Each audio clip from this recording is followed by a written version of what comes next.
Other booktubers may have future TBRs. I have a future book haul. Cheers. Welcome back, friends, to what I have never done before, which means a look into the future. And this future is the future of commerce, and not just the future of commerce, but the future of commerce of books. Yes, let me walk you through the mists of time, the mists of 2024, past 13 books that I will, in fact, buy as audiobooks whenever they come out, and then listen to immediately. Or I'll pirate them if capitalism decides to hide them behind region lock, because fuck capitalism. And then I'll still read them or listen to them, and then I'll talk about it. So I figured this is basically anticipated reads, but they're not anticipated, they're already expected, pre-ordered, and so forth. So let's go through them in time, and if you want to read any of these books close to their release date, then do so, and we can exchange messages and do this like proper buddy reads, or, well, at least you know what I'll be talking about when I'll do a spoiler-filled discussion video shortly after they are out. If you want to buddy read any of these, let me know in the comments and we can figure this shit out. I'm really bad at buddy reading, maybe you're better. But anyway, let's look into the future. And luckily, the future is now. Indeed, then because the first book will be Machine Vendetta by Alistair Reynolds, and it's out on January 18th, which is either tomorrow, if you're really quick at watching these videos, or today, if you're relatively quick at watching these videos, or it's already past. The future is past. And you still could go and read Machine Vendetta by Alistair Reynolds. It is the third Tom Dreyfus or Prefect Dreyfus novel. They run under both series. They are part of the larger Revelation Space universe. Revelation Space being sort of the one series that Alistair Reynolds is mostly known for, even though I think some of his standalones, and yes, everyone calls is about House of Suns, but even other of his standalones are better. Others of his series might be more interesting. Revelation Space, however, was the first stuff he did, and the Prefect series is part of that. They are set around Yellowstone, the place where the city of Chasm City and the novel Chasm City is mostly set. And they are police procedurals with, well, Prefect Tom Dreyfus as their main character. He's part of Panoply. Panoply kind of makes sure that democracy actually happens. Wouldn't it be great if we had something like this in our world? Yeah.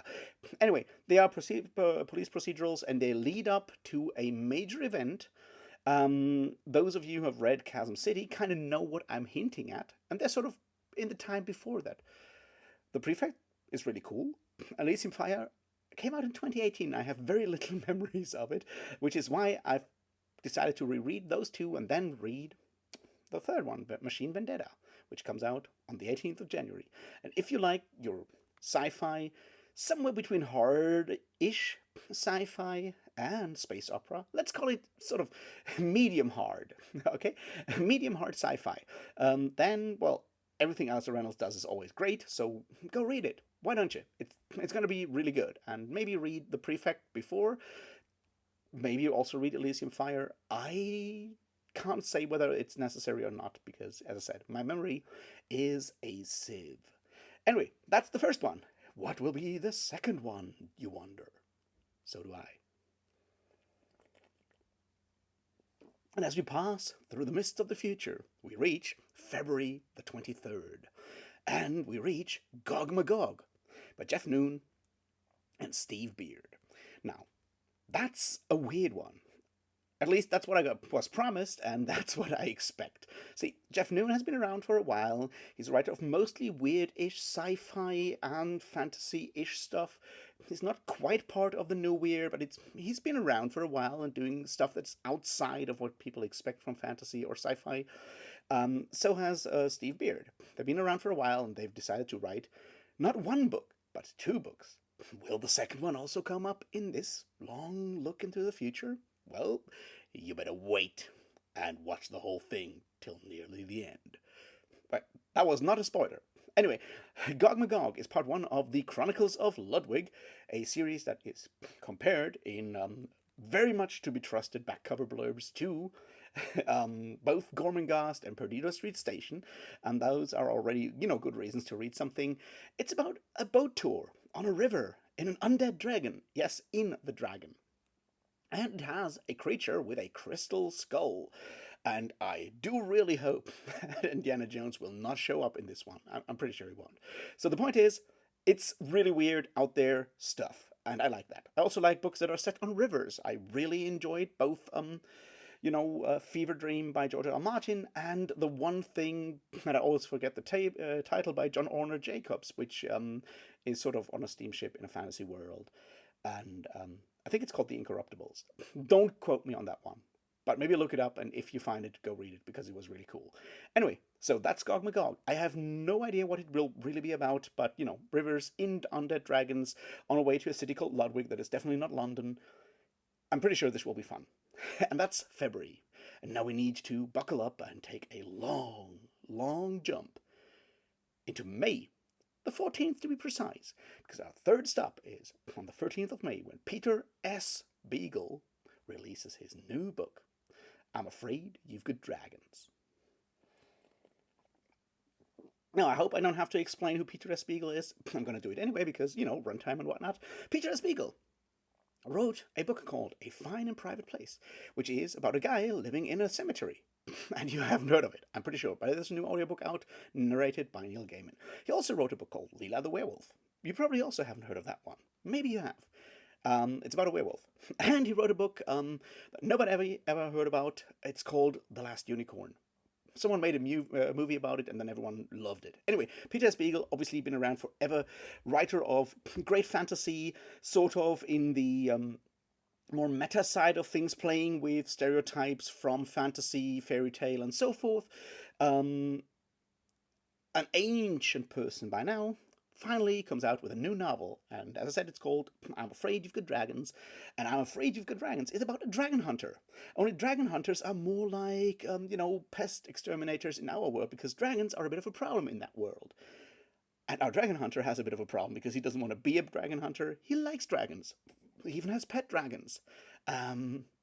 And he has to do stuff in this kingdom together with a princess that has a bit of a problem because she doesn't want to be a princess either. And together, they're going to solve that problem. It's going to be whimsical, as you can tell.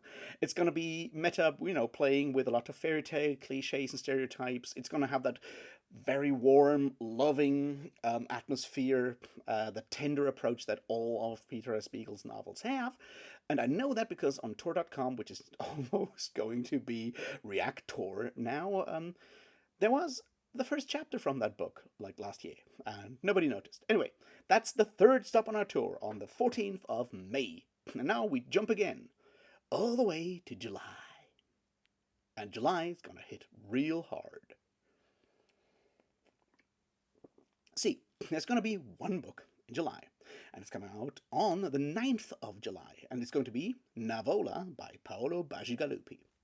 Now, you may know Paolo Bacigalupi from books like The Wind-Up Girl, a book set in Thailand that is all about gene hacking and how agriculture is kind of fucked if we do use, property rights and copyright to play with agricultural products and crops. It's also about climate change and how water is rising and the kingdom of Thailand is slowly dying. It's a brilliant book. It's also pretty dark and rough, so be aware of that. He also wrote The Water Knife, which much fewer people read, which is all about no water in the American Southwest, which is, I think, something that can't be fully called sci-fi anymore. It's a brilliant book. You should have read it, is my point. He also wrote a bunch of short stories or novellas together with Tobias Asbukel called The Tangled Lands, which I made a video about that you've probably not watched. And those are fantasy stories set in a world that is slowly covered by brambles. Whenever someone uses magic, more brambles cover the land. Does this sound like a metaphor for climate change to you? Because it sure the hell does to me. My point is, he's been around for a while, he's writing interesting stuff, and Navola is his new book. But it's not fantasy and sci-fi in the way I just described. It's sort of historical fantasy set in a city that is very much like Renaissance Italy, so it's a bit of a republic. And the people in charge of that republic are, of course, the merchants. And those merchants may be much closer to organized crime than you expect. Well, probably you expect at this point. My point is, it's Renaissance Italy with magic and dragon eggs and different families and intrigue and stuff. Written by someone that I will always read whenever he publishes something, or at least publishes something aimed at an adult audience, because he also has YA books that I have not read. And yeah, it sounds intriguing. I'm looking forward to it. I'm sure it'll be a very unique experience compared to whatever he's done before. That's on the 9th of July. But that's not all. See, on the 9th of July, there's another book, and it's called Bury Your Gaze, by none other than Chuck Tingle himself. Now, you may know Chuck Tingle as the writer of such important works like My Billionaire Pet Triceratops Craves Gay Ass. You may also know him as the writer of Camp Damascus, his first full-length horror novel. It came out last year, and it was brilliant. I loved it. You hopefully read it and loved it too. I made a video about it. Yeah, it's a very much queer empowerment horror story, or using the methods or using the medium of teen horror, slasher horror, demon horror as a gay empowerment story. And he's back with a new one. Chuck is back with Bury Your Gaze, which will be about the media scene, which will be about movies and TV shows, and maybe the trope of burying gays, but making it very literal, I assume. I have no idea. But it's going to be fun, it's going to be positive, it's going to be queer empowerment, it's going to be probably neurodivergent empowerment, as we have come to expect from, well, Chuck Tingle. So, I don't know. Go get it. Pre-order it now. Chuck Tingle needs your help, because they just uninvited him from the Texas Library Association's meeting for wearing a mask. Go read up on that, and then give Chuck Tingle your money, because Chuck Tingle deserves your money. And we all deserve that next book. 9th of July, Bury Your Gaze. But there's more in July. The 16th of July is when I get haunted once again by the guy with the sword that's in the stone and whatnot. My point is, the 16th of July is when Lev Grossman, author of The Magicians, or The Magicians Trilogy, publishes his new book called The Bright Sword. And it is an Arthurian novel. In fact, it is what I would call, without having read it, a post-apocalyptic Arthurian novel, in the way that it takes place after the death of Arthur and Mordred, after the Battle of Camlan, with new people coming to an almost shattered round table. And with the shattering of the round table, England falls, or England has fallen. And they need to try to reforge the kingdom, to save the kingdom, and so forth. That's the premise. I have no idea what it'll be about beyond that. I thought I was done with Arthur, but ever since I feel this weird responsibility to sort of pay attention what is going on in the Arthuriverse, and I guess I can't ignore Lev Grossman. So there we have it. 16th of July, The Bright Sword. Go get it, go read it. Let's talk about Arthur again. And then get ready for the big surprise of the year, and that is 23rd of July, the 4th book in 1 month. It's the big one this year, and it is The Book of Elsewhere by none other than China Miéville and Keanu Reeves. Now, whenever China Miéville publishes a book, I'll get very happy, in general, because I like everything China Miéville does. Even books about the October Revolution in Russia, and books about the Communist Manifesto, which you should definitely go and read. Go read A Spectre Haunting. It's good. And then go read the Communist Manifesto. But if you get the paperback, I think it includes a reprint of the Communist Manifesto. Anyway, so I was a bit surprised that everyone's favorite self-declared communist fantasy and science fiction writer started writing a tie-in novel for a graphic novel called Berserker, written or published by none other than Keanu Reeves. And that's quite the sentence right there. So I have no idea what Berserker is about. Apparently, it's something about people that are immortal and having to deal with that. Maybe there's also mercenaries in it. It sounds all weird and crazy, and China Miéville is all weird and crazy. So, first of all, I'm happy to see China come back to writing fiction. That's the first start. And then, of course, it's China Miéville to write anything, so I'm happy. Will this be good? I have no idea. I haven't read Berserker. It may be absolute trash. But it's certainly an experiment that I'm willing to look at, and I suspect it might be the most anticipated, or now that the announcement is out, most anticipated, or one of the most anticipated books on this list that I have here. So that's on the 23rd of August. Not August, July. Which brings us to August.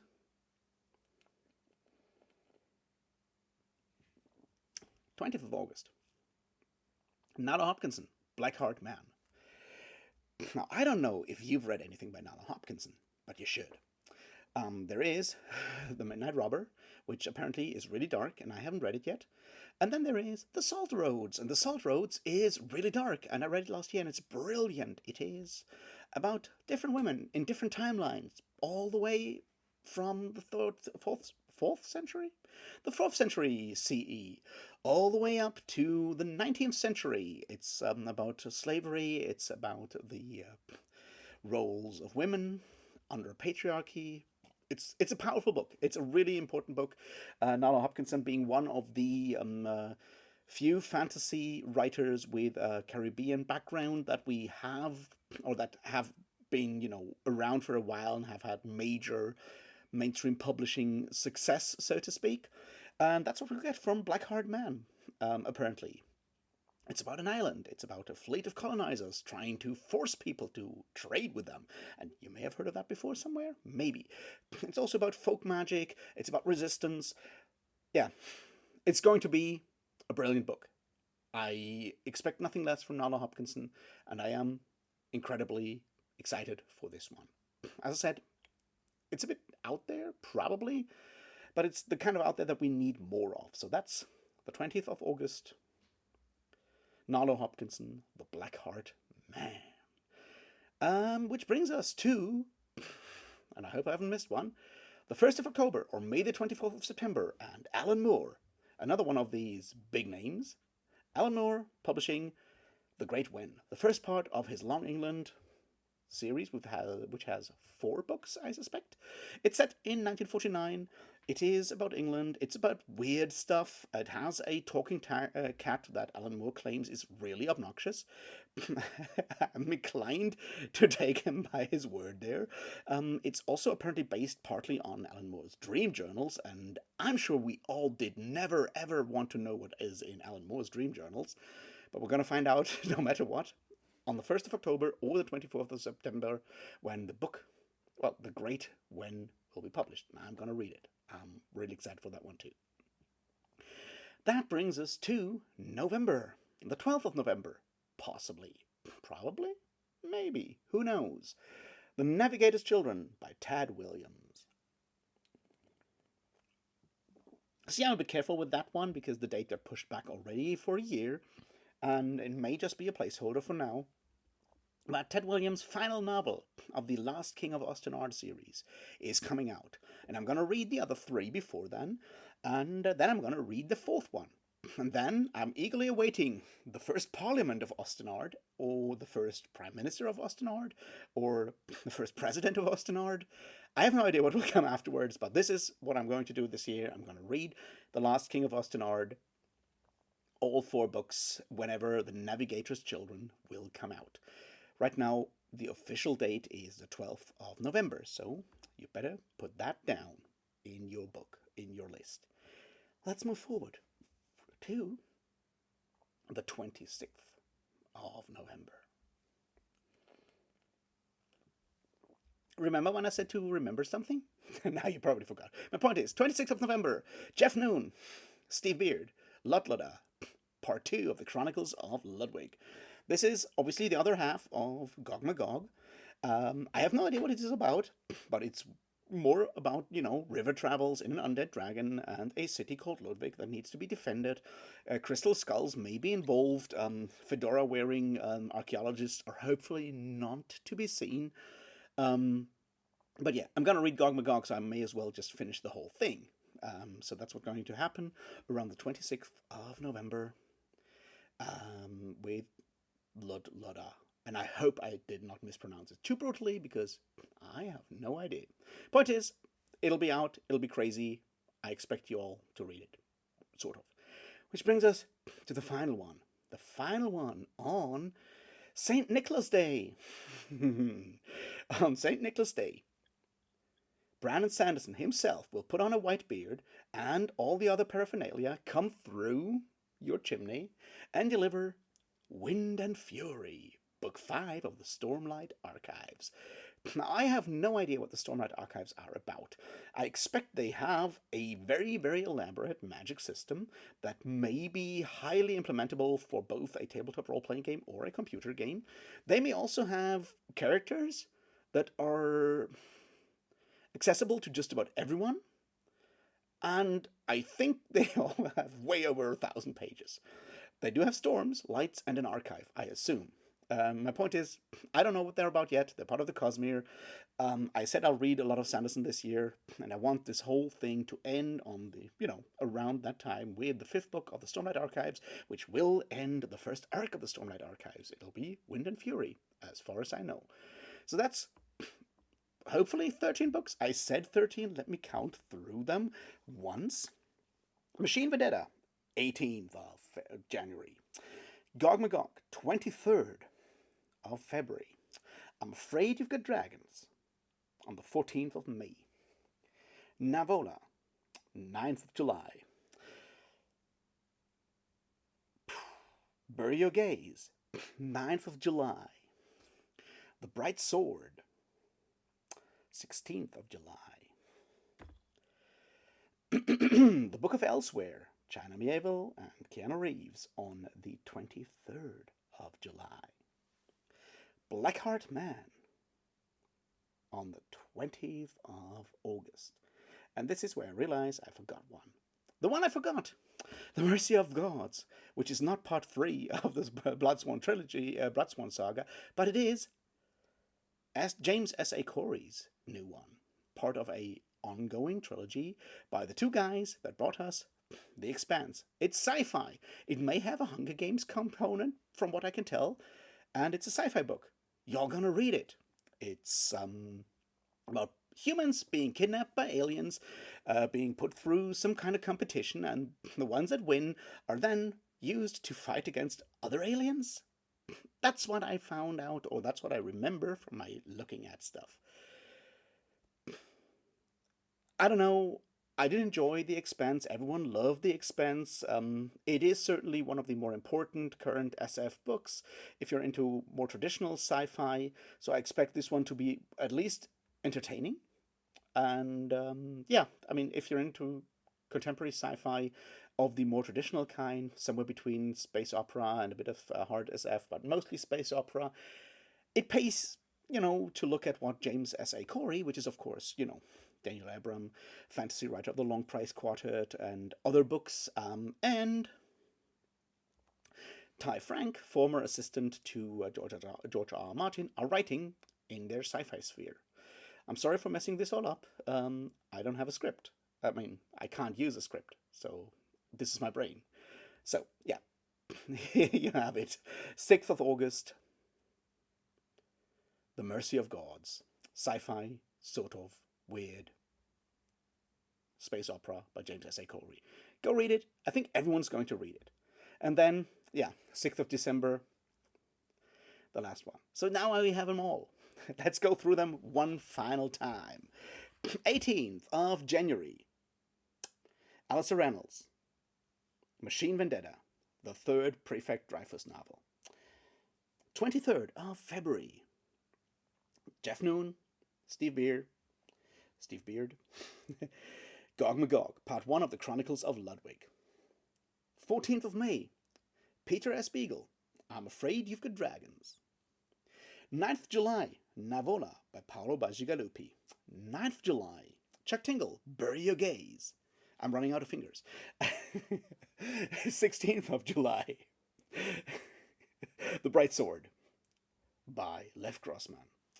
23rd of July, China Miéville and Keanu Reeves, The Book of Elsewhere.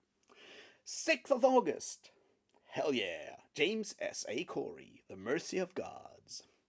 20th of August, Nalo Hopkinson, The Blackheart Man. 1st of October or 24th of September, Alan Moore, The Great Wen. Yeah, now I'm actually running out of fingers. 12th of November, Navigator's Children, Tad Williams, fourth Last King of Austin art book. 26th of November, Jeff Noon and Steve Beard, Lud Ludda, second book of the Chronicles of Ludwig. 6th of December. 6th of December, Wind and Fury, fifth book of the Stormlight Archives. I'm done. Go read those books. I'm sure I'm going to. See you with a video on domestic violence in Discworld very soon. Until then, thanks and cheers.